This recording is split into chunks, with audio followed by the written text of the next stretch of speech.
Hello, my name is Rich Howard, owner of Architectural Builders Supply. In this video is to bring you a closer look at the National Guard products. This is their number 222 WHA clear anodized aluminum automatic door bottom with nylon brush inserts. So this is what an automatic door bottom looks like, and from National Guard, this is the 222 WHA. An automatic door bottom, in my opinion, is an incredibly elegant solution to seal the bottom of a door because it solves some typical sorts of problems that can be encountered with a standard door installation. Let's get right into speaking about this. So the 222 is going to be a surface-mounted automatic door bottom, of which surface-mounted is one of the types that are available as an automatic door bottom. Surface mount door bottoms are exactly that. They're mounted to the surface of the door and always on the push side of the door. They would never be installed on the pull side of the door, always the side of the door that you're pushing from to open. Surface mount door bottoms like this are in comparison to those that would be mortised to the bottom of a door. You would unhang the door and mortise a channel into the bottom of the door and insert the door bottom into it. That's a different type. Surface mount models can also be semi-mortised, meaning that you would take the face of the door and mortise the face of the door down at the bottom to accommodate the body height and width so that this is flush to the face of the door. Not uncommon. You'll see that in hotels is where you'll see that primarily, although that's a different sort of installation because accommodations have to be made for the mortising of the door bottom, and if it's a fire-rated door, that's certainly something that the door would need to be constructed to accommodate from the very beginning. Focusing on the surface mount allows us to review the link below this video to a document called Product Brochure, and what that does is it allows you to review this against the other very common items from National Guard.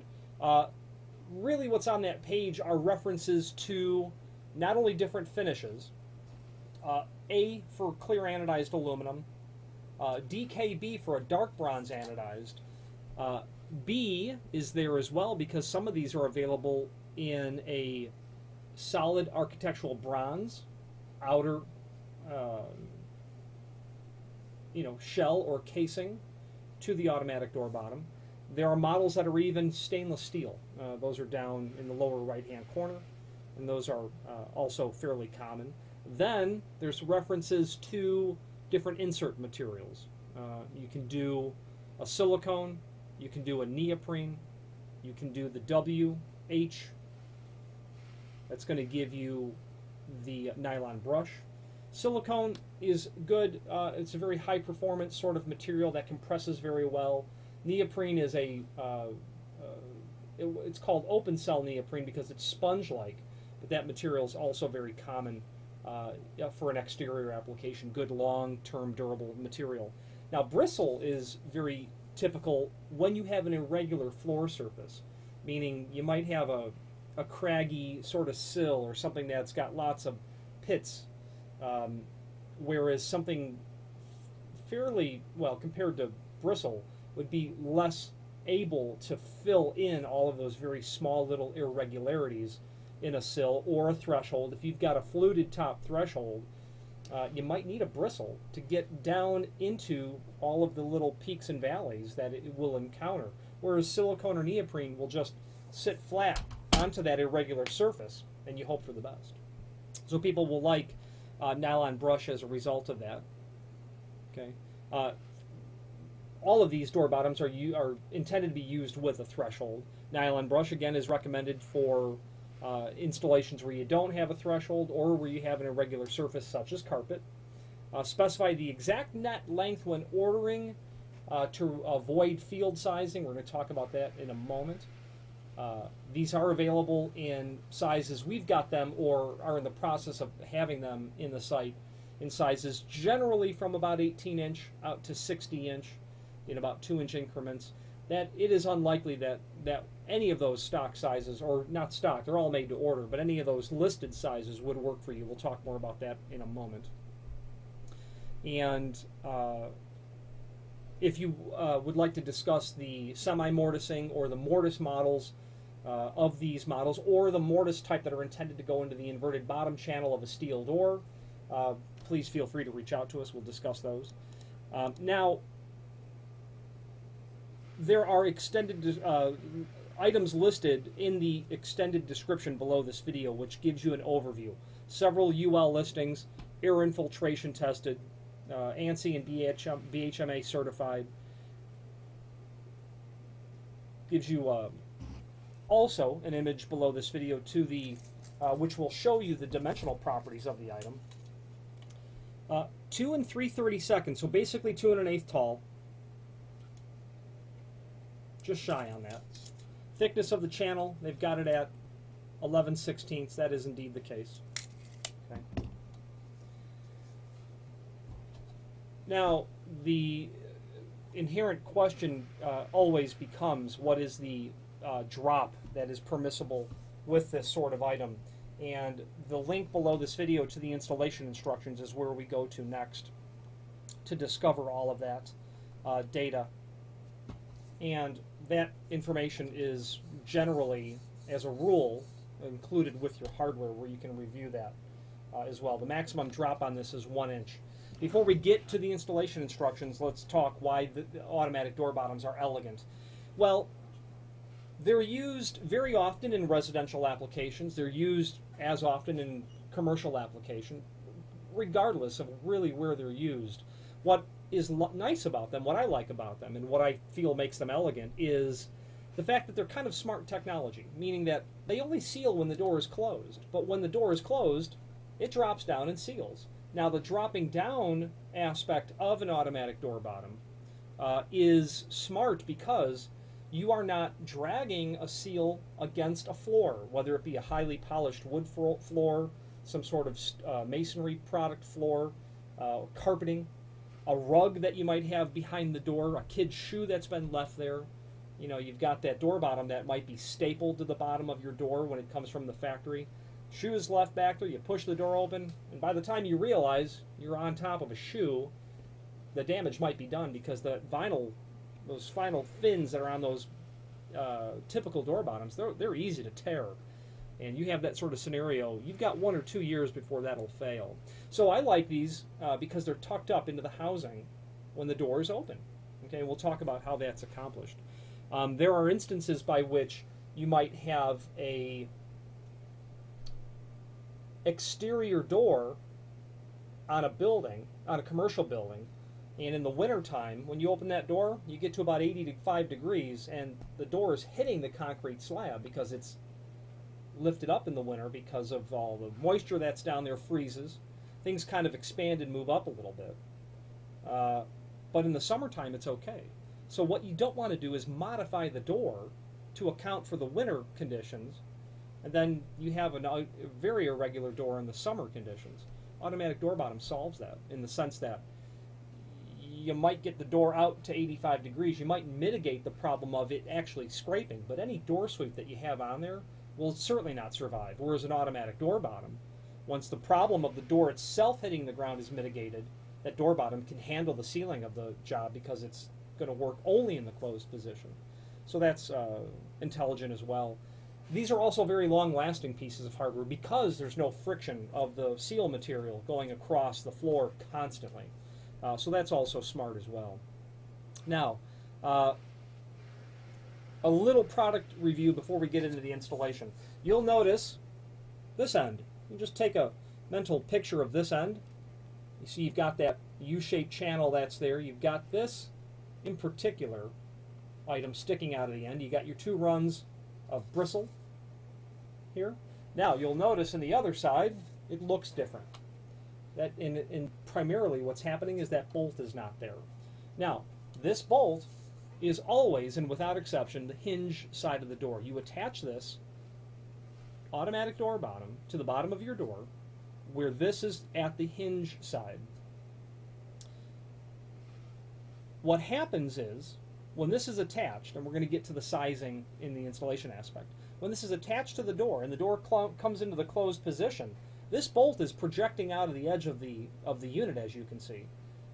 when this bolt makes contact with the frame, actually the stop of the frame, it has nowhere to go but in. And as that bolt is compressed, when that bolt is pushed in, it compresses a flat spring or a series of flat springs that are inside of here, and it forces this drop bar to come down. Here's how it works. The door is going to close. My finger is going to represent that process. You can see how the bottom drops. And you can see how it drops unevenly, and that is by design. So what really happens, and my thumb will play the role of the sill, when the bolt is compressed, and it initially makes contact with the sill, and I'm restricting it with my thumb, the rest of it will come down. So what happens is, this item is capable, it's smart, it's capable of handling a sill that's not level. And most sills aren't level. Most sills are level within an imperceptible amount, but there are some that are noticeably not level. And that's a problem for a typical door sweep. Not so for this. Automatic door bottom drops, the sill restricts it on one end, and it will just come down in a guillotine. It'll come down in a guillotine sort of fashion to seal that off. Now, it can't handle a wavy sill, but there's really no such thing as that. But the fact of the matter is that's why these are smart, elegant sorts of hardware. They seal really nice. All right, let's get into the installation instructions. These are super simple to install, provided that your course of ordering them allows you to be as lazy as possible, like me. Meaning, when you order the item from the factory, or from us, you order it to the net length that you're going to need it. Don't order a 36-inch piece, because it's likely that you don't need 36, and here's what I mean. An automatic door bottom is mounted to the push side of the door. That means that it is actually being mounted between the stops. So, here's a scenario. Let's just say it's residential. A 3-foot door in the world of residential doors is probably a net width of 36-inch, whereas in a commercial setting it's not. The net size of the door is directly related to the inside opening of the frame. Okay? So a 36-inch door for a wood residential door is different frame size than it would be in a hollow metal door sort of application. Now, what you get into is all of that conspires to give you a situation that the stock sizes, as I mentioned earlier, probably aren't what you need. Continuing with the wood door example, 36-inch wide wood door, it's possible that the inside width of that frame is 36 1/4. None of that really matters, because what does matter is what's the clear distance between the stops. So if you've got a wood frame, 3-foot door, 36 1/4, and you've got 1/2-inch stops, or let's say 5/8, well, say 1/2 inch, 36 1/4 less 1 inch, 35 1/4 less an 1/8 of an inch margin that they really want on either side for this item, you're down at about a 35-inch net length for this item. You've got two choices. You can order it the exact size that you need and just make it easier on yourself, and the factory's published data basically admonishes you to do that. Or you can cut it in the field, and that's certainly permissible as well. You can absolutely trim these in the field. You'll notice that there's a hole right here. You'll notice there's one over here. There are two very small trim nails that are included. When you have the drop bar extended, you'll insert these nails into that drop bar to hold it out, and then you will, quite carefully, and not from this side, don't cut this side, cut the opposite side, carefully trim that. I don't like the idea of trimming it because you've got moving parts in here. And then the question is, how much can you trim it? And that's indicated in the installation instructions, which we'll go over in a moment. And that's all okay. You can certainly trim it. It could be a case where you don't know the net size, but you know it's a 3-foot door. It wouldn't be larger than 3 foot, and the job site could be 200 miles away or in a different who knows where. So it may not be permissible for you to order the material to the proper net length. Now, it could be the case where you can accurately determine that and you order it to the net length. The logic for ordering it to the net length is the fact that the factory's cutting them from long component pieces anyway. 36-inch is, for all intents and purposes, a random amount. 35-inch or whatever you might need. If it's a hollow metal door, here's an easy example. A 3-foot hollow metal door where industry standard is 5/8 of an inch. You've got 36, which is the inside opening of the frame, less 1.25 inches. So now you're at 34 3/4 inch right away. So you're going to be closer to 34.5 with the net required width of the automatic door bottom. So that's an easy example. Now, regarding the ordering of the size, if your piece is smaller than, I believe it's 3 foot, it is 3 foot, it is not permissible to field cut these because the internal components are not built to allow it to be field trimmed. You must order the actual net length. If you have any questions on how to determine the net length, feel free to reach out to us. I'll be quite happy to help you determine that. But it's basically, what's the dimension from the inside the stops, deduct 1/8 of an inch for each side. Well, they're actually saying, a 1/16 of an inch. And that makes sense. A total of 1/8. Forgive me, my prior math is corrected. So you'd be at 35 and 5/8. Pardon me, 34 and 5/8 on a net width. So you're going to allow a 1/16 on either side. Now, installation instructions. Let's go over it. For single doors, cut the bottom 1/8 of an inch shorter than the distance between the stops. For pairs of doors, you're going to cut that a 1/16 of an inch shorter than the distance between the stop of the frame and the meeting edge of the door. And again, do not cut from the adjusting rod end. And if it's smaller than 3 foot, you'll have to order it from the factory that way. Do not cut until the drop bar is in the extended down position. Insert the 2 nails provided, which we discussed earlier, into the small holes, and then cut. Maximum cut on doors on units 36 inch and longer is up to 4 inch. So that's easy. You have a 3 foot door, you'll be able to take it down to 32 inch without trouble. Shorter than that, you have to order it the right size. If nylon brush gasket, cut the brush using end cutters. You want to carefully cut this because the bristle that's in here, it's crimped into a folded over piece of metal retainer. So if you're going to run this on a miter box saw, which I don't recommend, you're going to hit steel in there. So be very careful with that.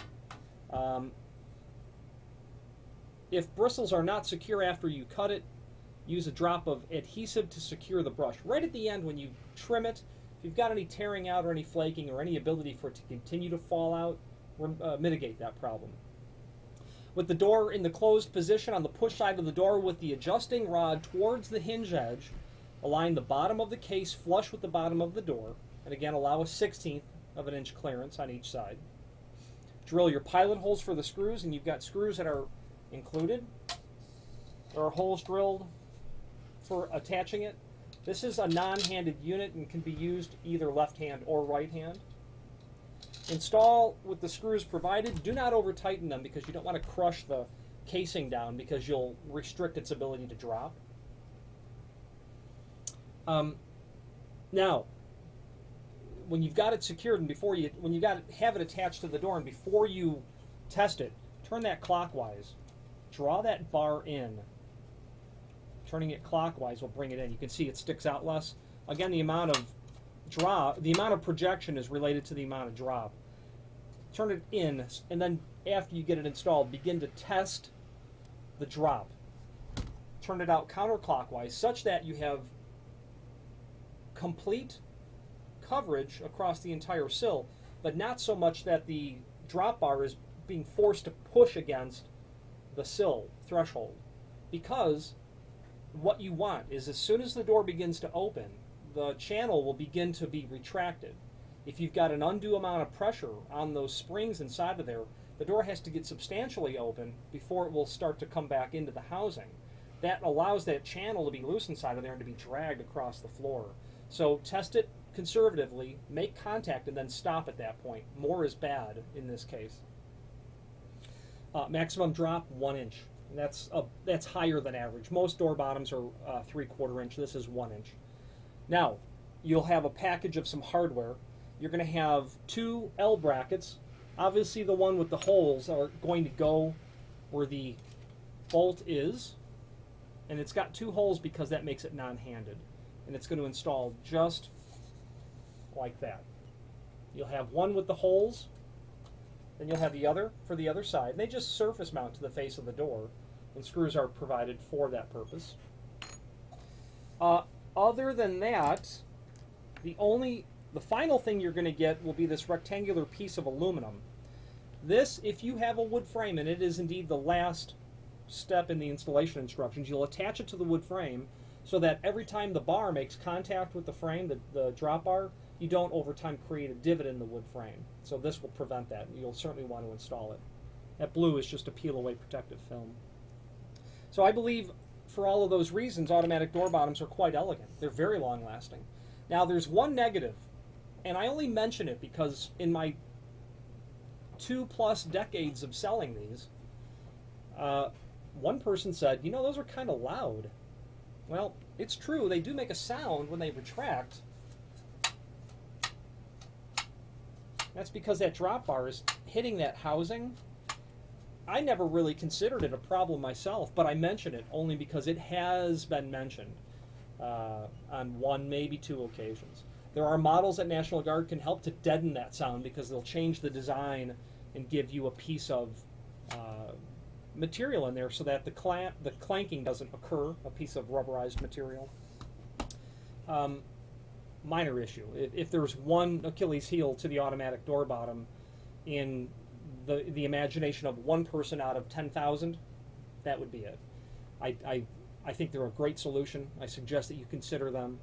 I have them installed, and I've had them successfully installed for decades at this point. And on one of them, the seal material looks like the day I put it in. It's great, great stuff. Now, the name National Guard is synonymous with all things weather stripping related. There is a link below this video to the manufacturer's page where you can pull up the full line product catalog and review all items associated. Thresholds, perimeter gasketing, door sweeps, material made of aluminum like this, stainless steel, architectural bronze, and National Guard also has a full line offering of steel vision frames that you're going to see installed in both wood and metal doors. Any questions on the National Guard 222 WHA automatic door bottom or any other National Guard product, please feel free to reach out to us. Thank you.